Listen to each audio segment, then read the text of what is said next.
Walter Crane was an English artist and book illustrator. He is considered to be the most influential and among the most prolific children's book creator of his generation and, along with Randolph, Caldecott and Kate Greenaway, one of the strongest contributors to the child's nursery motif that the genre of English children's illustrated literature would exhibit in its developmental stages in the latter 19th century. Crane's work featured some of the more colorful and detailed beginnings of the child in the garden motifs that would characterize many nursery rhymes and children's stories for decades to come. He was part of the arts and crafts movement and produced an array of paintings, illustrations, children's books, ceramic tiles and other decorative arts. Crane is also remembered for his creation of a number of iconic images associated with the international socialist movement. Biography, early life and influences. Crane was the second son of Thomas Crane, a portrait painter and miniaturist, and Marie Crane, the daughter of a prosperous malt maker.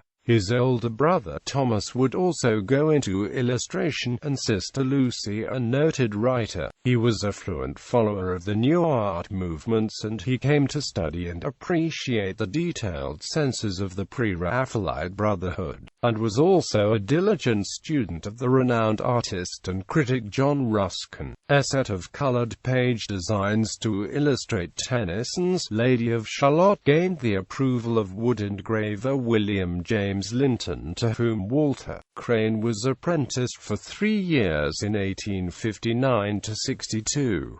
As a wood engraver, he had abundant opportunity for the minute study of the contemporary artists, whose work passed through his hands. If pre-Raphaelites Dante Gabriel Rossetti and John Everett Milius, as well as Alice in Wonderland illustrator Sir John Tenniel and Frederick Sandys. He was a student who admired the masters of the Italian Renaissance. However, he was more influenced by the Elgin marbles in the British Museum. A further and important element in the development of his talent was the study of Japanese color prints, the methods of which he imitated in a series of toy books, which started a new fashion. Political activity from the early 1880s, initially under William Morris's influence. Crane was closely associated with the socialist movement. He did as much as Morris himself to bring art into the daily life of all classes. With this object in view, he devoted much attention to designs for textiles and wallpapers, and to house decoration, but he also used his art for the direct advancement of the socialist cause. For a long time he provided the weekly cartoons for the socialist organs Justice,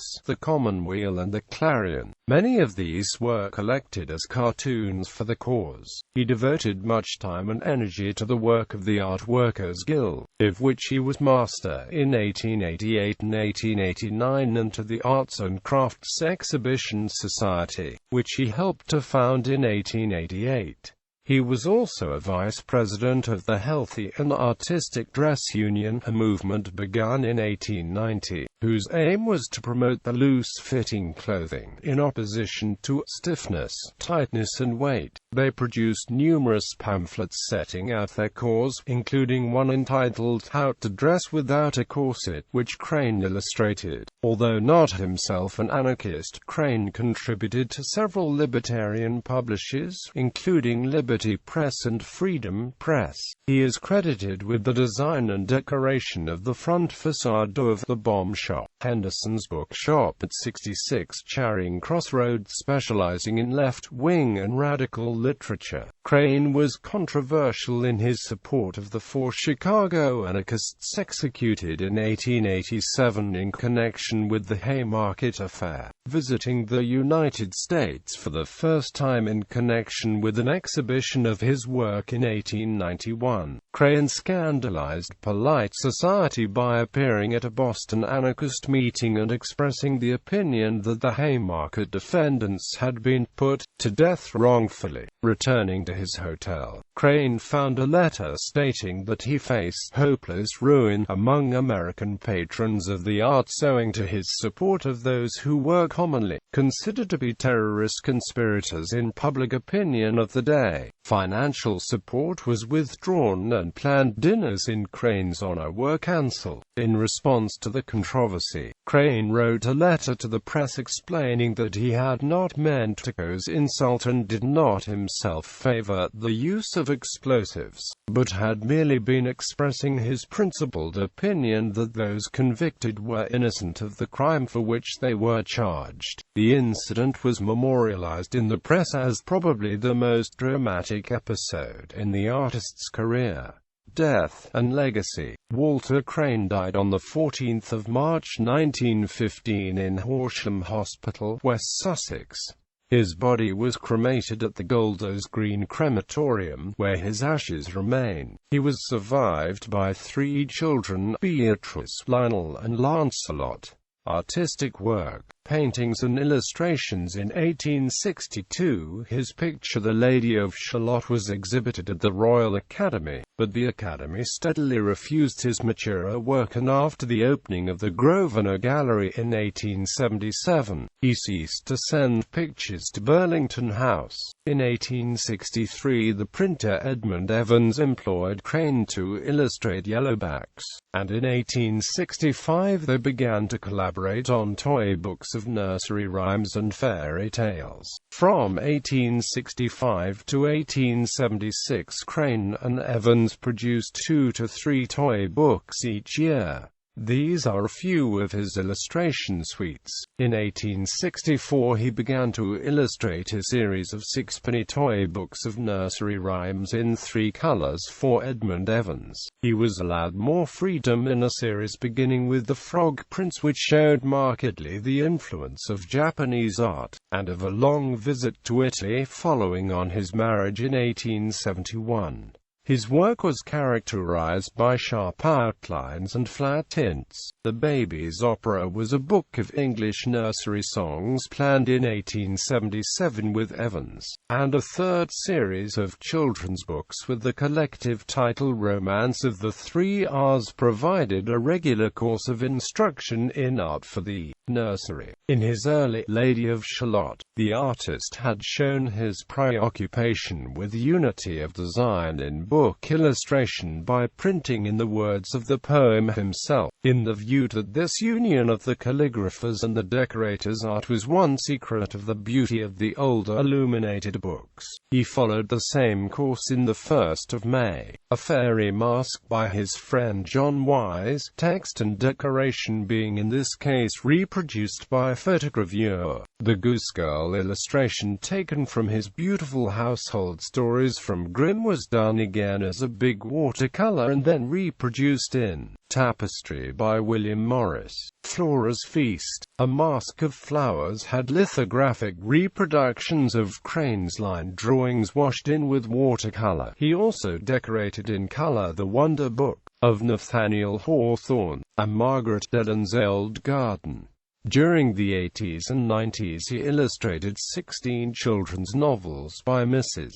Molesworth in black and white. In 1894 he collaborated with William Morris in the page decoration of The Story of the Glittering Plane, published at the Caldecott Press, which was executed in the style of 16th-century Italian and German woodcuts. Crane illustrated editions of Edmund Spenser's Fairy Queen and The Shepherd's Calendar, as well as Ali Baba and the 40 Thieves, The Happy Prince and other stories by Oscar Wilde, an edition of Arthurian legends, A Flower Wedding, and in 1900 Judge Perry's re-narration of Cervantes's Don Quixote of the Mancha. Crane wrote and illustrated 3 books of poetry, Queen's Summer, Renaissance, and The Sirens 3. Walter Crane illustrated Nellie Dale's books on teaching English reading, Steps to Reading, First Primer, Second Primer, Infant Reader, Book 1, and Book 2.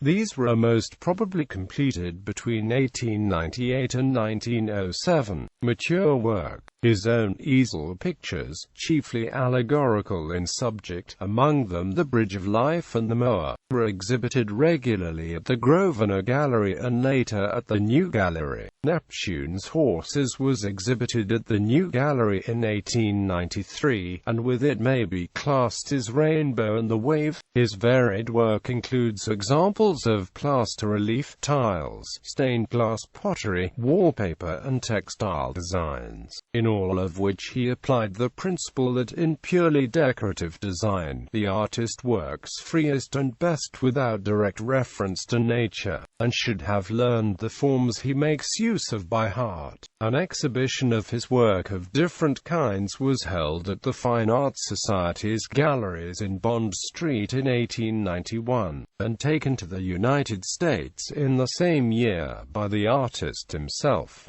It was afterwards exhibited in Germany, Austria and Scandinavia. Crane was elected a member of the Institute of Painters in Watercolors in 1882, resigning in 1886. 2 years later he became an associate of the Watercolor Society. He was an examiner for the Science and Art Department at the South Kensington Museum, director of design at the Manchester Municipal School, art director of Reading College, and in 1898 for a short time, principal of the Royal College of Art, where he planned a new curriculum intended to bring students into closer contact with tools and materials. His lectures at Manchester were published with illustrated drawings as the basis of design and line and form. The decorative illustration of books, old and new, was a further contribution to theory. A well-known portrait of Crane by George Frederick Watts was exhibited at the New Gallery in 1893. In 1887, Crane was commissioned by Emily Barrington to paint a series of murals to decorate the newly constructed Red Cross Hall in Southwark, a project conceived by the housing campaigner Octavia Hill. Crane produced designs for 9 panels, which were displayed at the 1890 Arts and Crafts Exhibition Society show. Ultimately, only 3 designs were converted into full-size murals, these being Alice's, depicting the heroine of the Union Street fire which had occurred in 1885 just a few streets away; Jameson, depicting 2 Scottish railway workers, Alex Jameson and his nephew Alexander, who lost their lives in 1874 while working on the Glasgow and Paisley Line; Rescue from a Well, depicting George Eales, a 58-year-old labourer who in December 1887 at Drummer, near Basingstoke in Hampshire, descended into a well to rescue a 5-year-old child. After 1894, no further murals were created, partly due to shortages in funding and other commitments, but also because it was discovered that the gas lighting in the hall was damaging the paintings. The Red Cross Hall is now in private hands and the status of the murals is unknown. One of Crane's last major works was his lunettes at the Royal West of England Academy, which were painted in 1913. Gallery. Works, Line and Form. London, G. Bell & Sons, 1900. An Artist's Reminiscences. New York, Macmillan, 1907.